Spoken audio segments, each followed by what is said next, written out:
In other words, he was smallish. And I'm going to tell you more about this man and his character. At the end of the day, you are going to be bewildered. And at the end of the class, we shall ask you, now that you know, what would you do?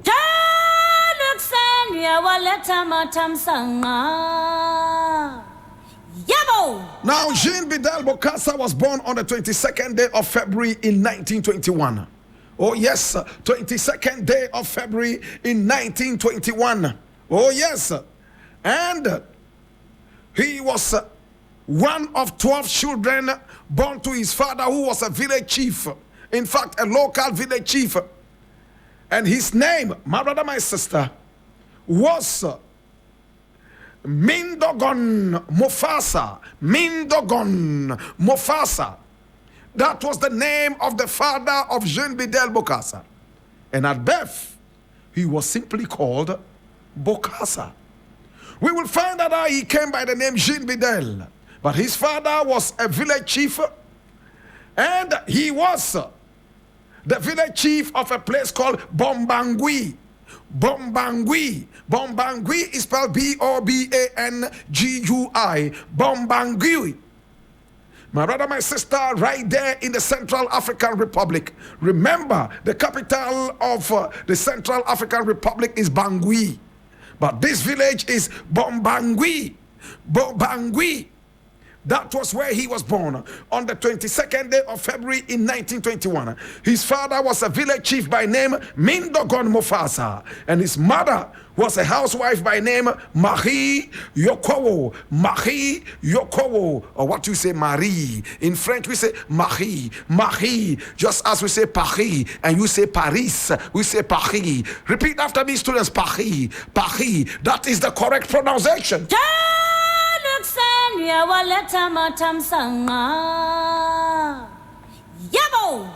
Now he came from an ethnic group known as the Mbaka. Now the Mbaka people are a very powerful ethnic group in the Central African Republic and northwest of the Democratic Republic of the Congo.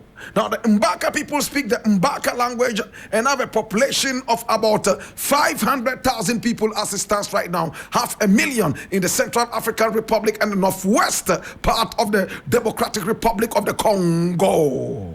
My brother, my sister, Jean Bidel Bokassa. Hey! Now, his father was used by the French in what was known as the indirect rule. Students of history, do you all remember indirect rule? You make it look like they are ruling, but you are actually ruling them. So as a village chief, he was commanded by the French to bring cheap labor, and he enforced labor on his own village people. They were working for the French until Mindogo Mufasa became very, very angry and conscious of himself and said he was not going to do this again. He decided to free all the people he had put on forced labor, and they broke away from the French. My brother, my sister, the French was not happy with him. But he learned a lesson.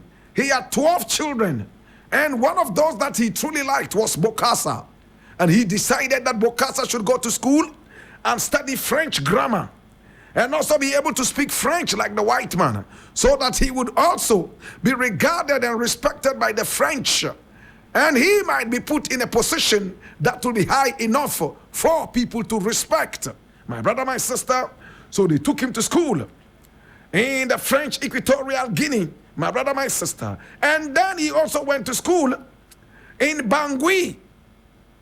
He went to one of the best schools there, my brother, my sister, and he was able to study French very, very well.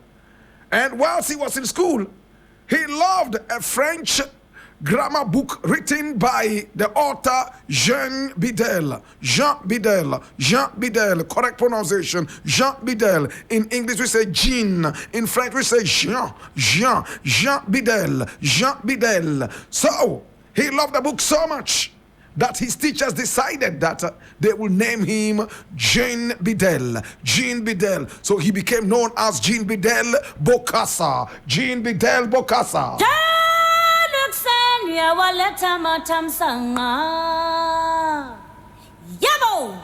Now, Jean Bidel Bokassa was a diminutive figure of a human being. In other words, he was smallish. and people bullied him around, laughed at his stature, and sometimes they even mimicked his walking. He did not like it at all, but he was so brilliant in school. Oh my God, he was not involved in any sporting activity because he was so small and so fragile to be part of any sporting activity. Now see what happened now. But he was very, very studious. He studied very hard, and he became one of the best in the school. His school was called École Saint-Jean d'Arc. École Saint-Jean d'Arc. That means the school of Joan d'Arc. You all know Jean d'Arc, right? Jean d'Arc. That is it. That's the school he went to. It was a Christian mission school in a town called Mbaiki, where he finally settled and had his education. My brother, my sister. Now, during his teenage years, Bokassa studied a lot, and he even went all the way to École Saint-Louis in Bangui, the capital, as you were told earlier, before he settled in Mbaiki and all those places. Oh, he was so studious, and his father made sure he took him to all the best schools, no matter where they were found. He studied under Father Gruna. Father Gruna, that was his name. And the father loved him so much. He stopped people from bullying him, and he made sure that he had the best of all education. My brother, my sister, Jean Bidel Bokassa. Oh my God. Now, he then studied at Father Comp School in Brazzaville. Yes, Brazzaville. My brother, my sister, that was where he studied, and he developed his abilities to cook. He could cook any French dish and any local dish. My brother, my sister, he was a master cook and so brilliant in school as well. So he cooked for the fathers of the church, and he also cooked for different families. Everybody knew him to be a wonderful cook.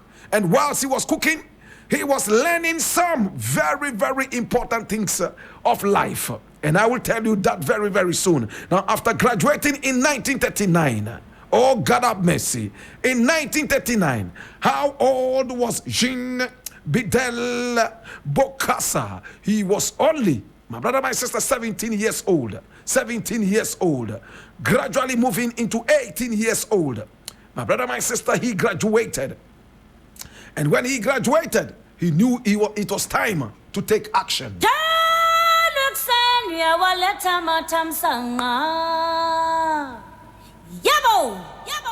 My brother, my sister, interesting things are happening.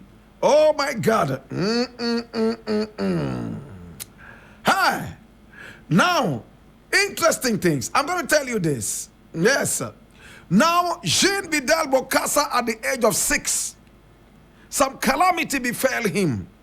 And I'm intentionally holding it for now. Now, see what calamity befell him. Now, on the 30th of November 1927, when Jean Bidel Bokassa was only 6 years old, he was, in fact, shown something that broke his heart.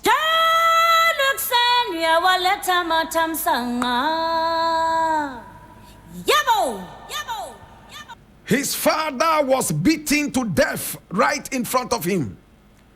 The villagers rebelled against his father because of the forced labor, and they beat him to death at the town square just outside the prefecture office.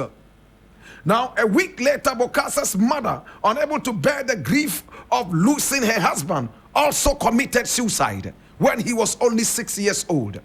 So he grew up in the care of the fathers of the Roman Catholic Church, who educated him so well.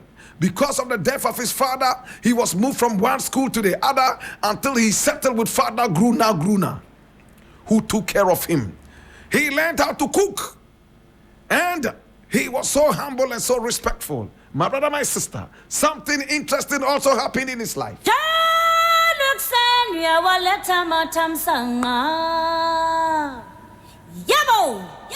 Now there was a prophet, and the prophet was known as Kamu. Yes, Karnu. Karnu. Now, there was a prophet by name Karnu who tried as much as possible to resist the French. And he was also from the village of Bokassa. And Bokassa loved this prophet so much. He resisted the French, but the French finally conquered him. But he loved the rebellious nature of Prophet Kanu.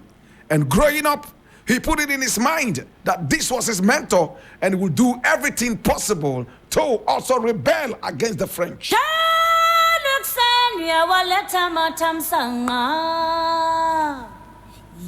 So these were the two very important things that happened in the life of Jean Bidel Bokassa. He lost his father at the age of 6. The village chief was beaten to death, and then his own mother committed suicide a few days later. He was an orphan from the age of 6, and a lot of people, in fact, teased him because he was an orphan. He had no father, and he had no mother, and he was smallish.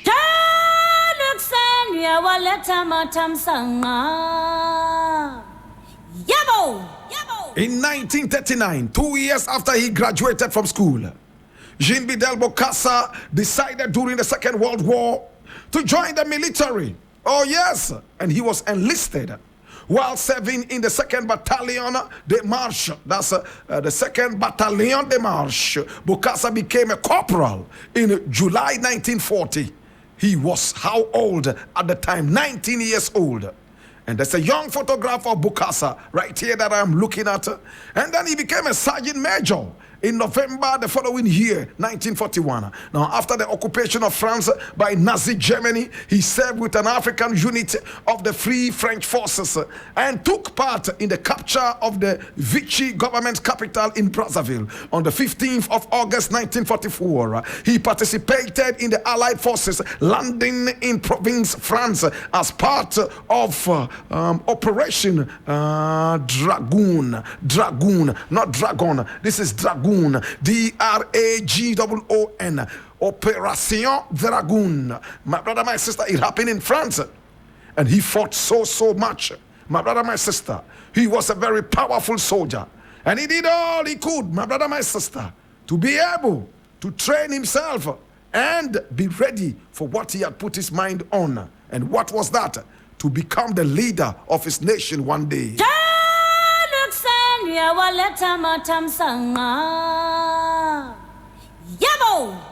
Hey, interesting things happened. On the 1st of January, yesterday, 1962, Bokassa left the French army and joined the Central African Armed Forces. Remember, he left the French army, the white people's army, and joined the black army of the Central African Armed Forces with the rank of battalion commandant. Yes, battalion commandant. Under the then commander-in-chief Ngbondulu. Yes, commander-in-chief Ngbondulu. That was his name. Some people say Gbonduru, but it's not Gbonduru, it's Ngbondulu. Ngbondulu.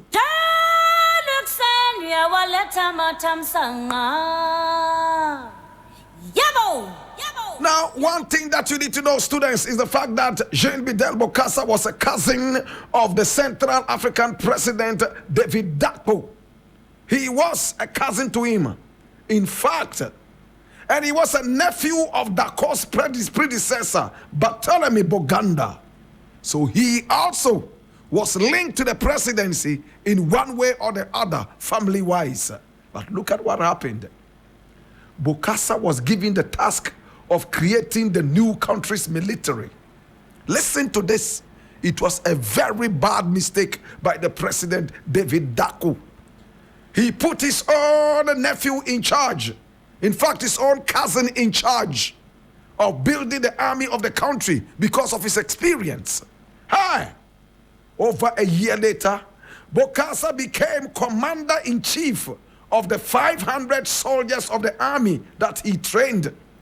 Now, due to his relationship to Dacko and experience abroad in the French military, he was able to quickly rise through the ranks of the new National Army, becoming the first colonel on the 1st of December 1964 of the country, Central African Republic. Hear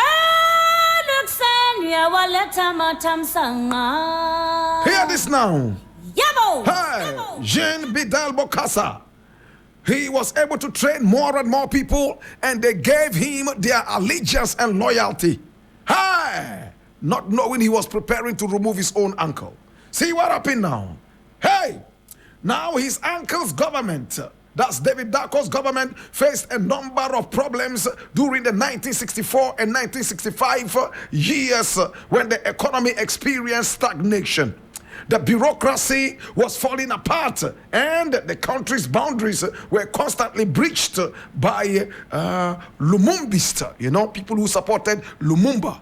They were coming into the country and breathing hailstone and brimstone and fire. And they were coming in from the south. And there was a rebel group known as the Anyanya. The Anyanya from the east. Oh my God. They were also coming into the country, threatening the country's economy. My brother, my sister, there was an influx of so many people. And the pressure from political radicals in the mouvement pour l'évolution sociale de l'Afrique noire. That's the movement for the social evolution of Black Africa. My brother, my sister, Jean Boudel Bokassa was gradually taking over power. Oh my God. And with the support of the People's Republic of China, oh my God, things were working out for Bokassa. He knew what he was talking about. He knew what he was doing. Daco sent Bokassa to Paris as part of the Central African Republic's delegation for the Bastille Day. It's a very important day. The Bastille Day is the common name that we give to the English-speaking countries. Yes, my brother, my sister, the English-speaking countries give to the National Day of France. They call it the Bastille Day. The English-speaking people call it the Bastille Day. Yes, it is the National Day of France. It's a very important day. So Boudel Bokassa was sent by his uncle, David Daco, to go down there and be part of it in July 1965. After attending the celebrations, oh my God, and some other celebrations in the area, oh my God, he was able to get more and more support. But when Bokassa went there, it was a trick. It was time for him to return home, and his own uncle said, don't come home. Stay there in France and learn more. Daco forbade his return, and the infuriated Bokassa spent the next few months trying to obtain support from the French and Central African Armed Forces, who he hoped would force Daco to reconsider his decision. Daco eventually yielded to pressure and allowed Bokassa back into the country in October 1965. Bokassa claimed that Daco finally gave up after French President Charles de Gaulle had personally told Daco that Bokassa must be immediately returned to his post. I cannot tolerate the mistreatment of my companion in arms, quoted by Bokassa to have said so. My brother, my sister, Jean Boudel Bokassa arrived. And when he arrived, his uncle knew that his days were numbered. And it came to pass in the early evening of December 31, 1965, Daco left the Renaissance Palace to visit one of his ministers' plantations southwest of Bangui, the capital. An hour and a half before midnight, Banza gave orders to his officers to begin the coup, as Bokassa himself had chosen Banza as his assistant. Bokassa called Izamu at the headquarters and asked him, that was another soldier, to come to camp. And the coup d'etat was done. And David Daco was gone.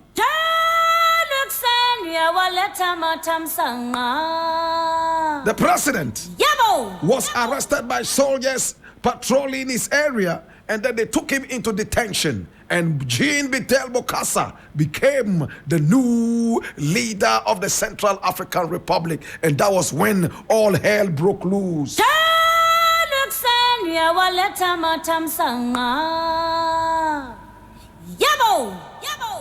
Now, when Bokassa became the leader of the Central African Republic, he ordered that his photograph should be in all schools. Number 2, all the postage stamps in the Central African Republic should bear his photographs. And that was what happened. He again ordered that all the currency in the Central African Republic should bear his photograph, and that was what happened. He also ordered that all school children should have a badge that had his photograph on. My brother, my sister, and not the national flag. The students decided to go. In fact, school children, they decided to go on a demonstration. And Jean Bidel Bokassa ordered his soldiers to shoot and kill all the school children. They were all shot and killed.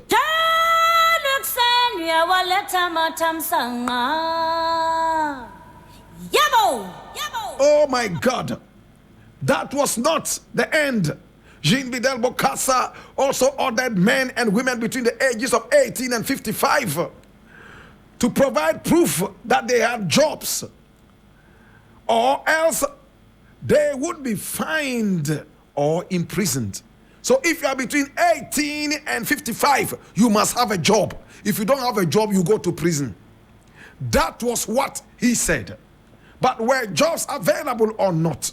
He wanted them to work so that the economy would grow. And he ordered everybody to work or go to prison. Hey, my brother, my sister, the whole world was looking at him. Hey, and look at what happened, my brother, my sister. He abolished polygamy. Right there in the country, no man could marry more than one wife. Muslim or no Muslim, one wife. If you want to marry more than one wife, go to Saudi Arabia if you are a Muslim. Yes, if you are a traditionalist and you want to marry more than one wife, this is not your country. Go to the Congo. My brother, my sister, this was what he did. He also banned dowries. If you are going to marry a woman, it's free. It's free. You don't pay any dowry. You just see the woman, and once you say you like her and she likes you, you just marry her like that without a dowry. He banned all those things in his country. And then he also banned female circumcision, which was very, very rife in the days. My brother, my sister. And then he did another thing. Look at this photograph. Anytime there was a state parade, he didn't want to see anybody there coming to bring him flowers and all that, but little virgin girls, they were those who were bringing him that, because his juju man had told him that only virgin girls will be able to keep him pure. And then he also started eating the flesh of human beings. Hey!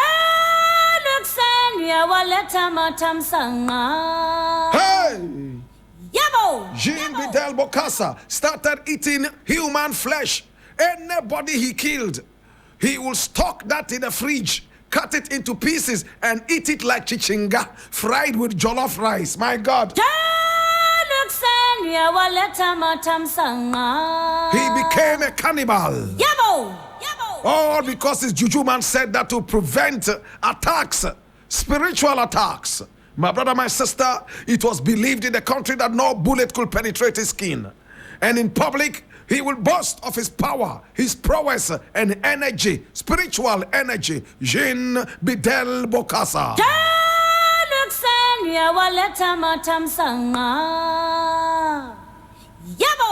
He would go all the way to the Ubangi River and have his bath naked at midnight and walk from his house all the way naked to the Ubangi River bath and then walk back naked, all because of the whims and caprices and dictates of his juju man.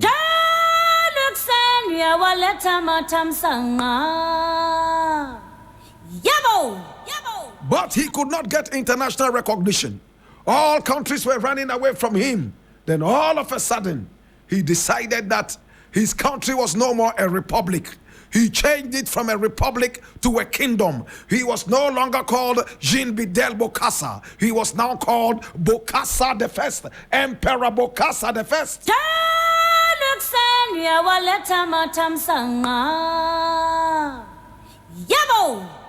Oh my God. Now he and Banza, his assistant and deputy, began to argue about the country's budget.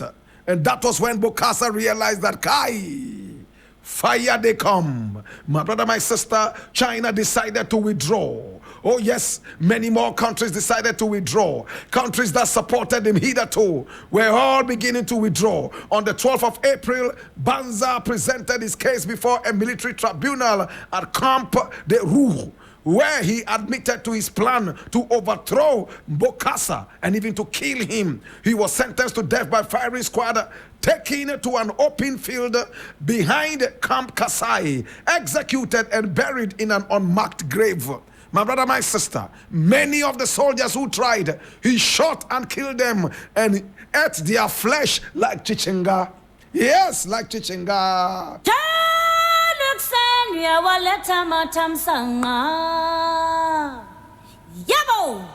But everything that at the beginning has an end.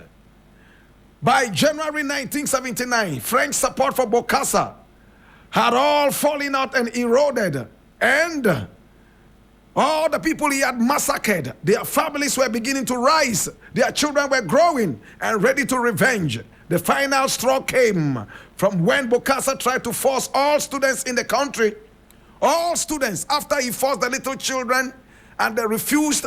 My brother, my sister, all students in the country, from elementary school to university, to wear uniforms made by a company owned by one of Bokassa's many wives. Even though he had banned polygamy, he had many wives and concubines. Hey, one of his wives was going to provide uniforms to all schools in the country, from elementary to university. My God. And the schools were supposed to pay for those. And the school said no. And when Bokassa came out again, my brother, my sister, angry at them, shooting at protesting students, oh God, something happened. On the 19th of April 1979, there were mass arrests of students who were taken to Ngaraba prison. And some were even killed. 100 students were beaten to death by the guards. Many were shot and killed. Bokassa's regime became so murderously vampirous, my brother, my sister. And see what happened now. Oh gosh, his empire fell. It was 30 minutes past midnight. That's 12:30, past 30 minutes past midnight on the 21st day of September, Kwame Nkrumah's birthday in 1979. My brother, my sister, the pro-French DACO proclaimed the fall of the Central African Empire, led by Emperor Bokassa I, and took over power. Bokassa ran into exile. First he ran into Abidjan. He then moved into France.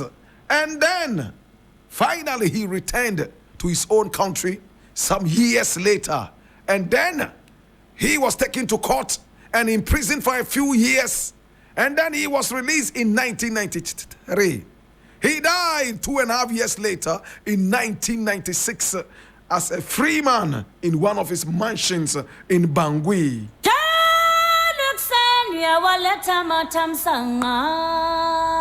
Today, we remember Jean Bidel Bokassa. But look at what happened in 2010.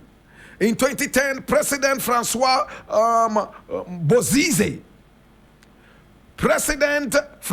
Bozize issued a decree rehabilitating Bokassa and calling him a son of the nation, recognized by all as a great builder.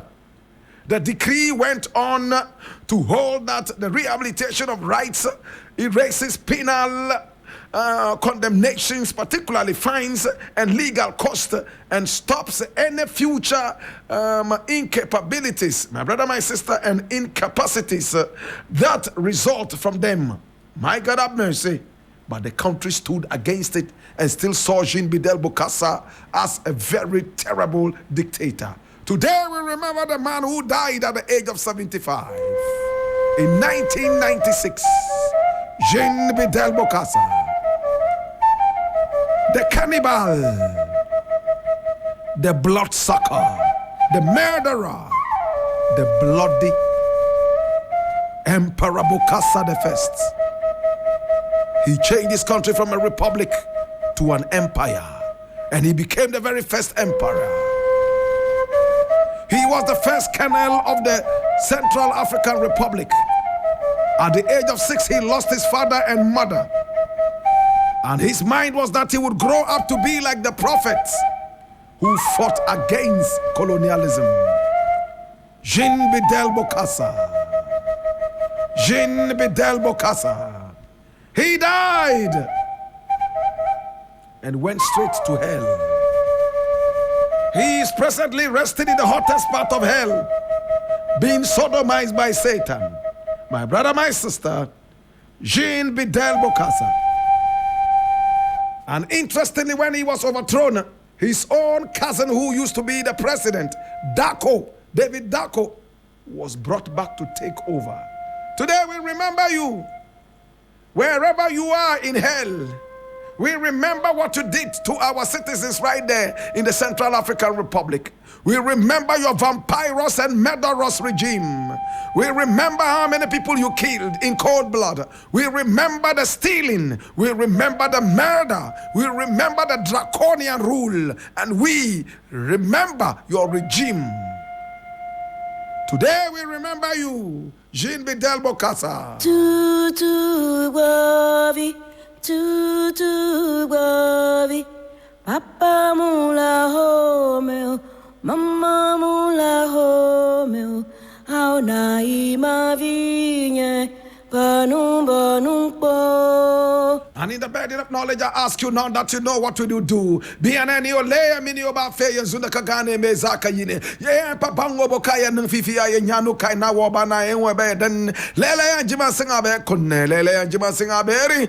Get ready now for the lion. The emperor, the conqueror, the champion, the lion is here.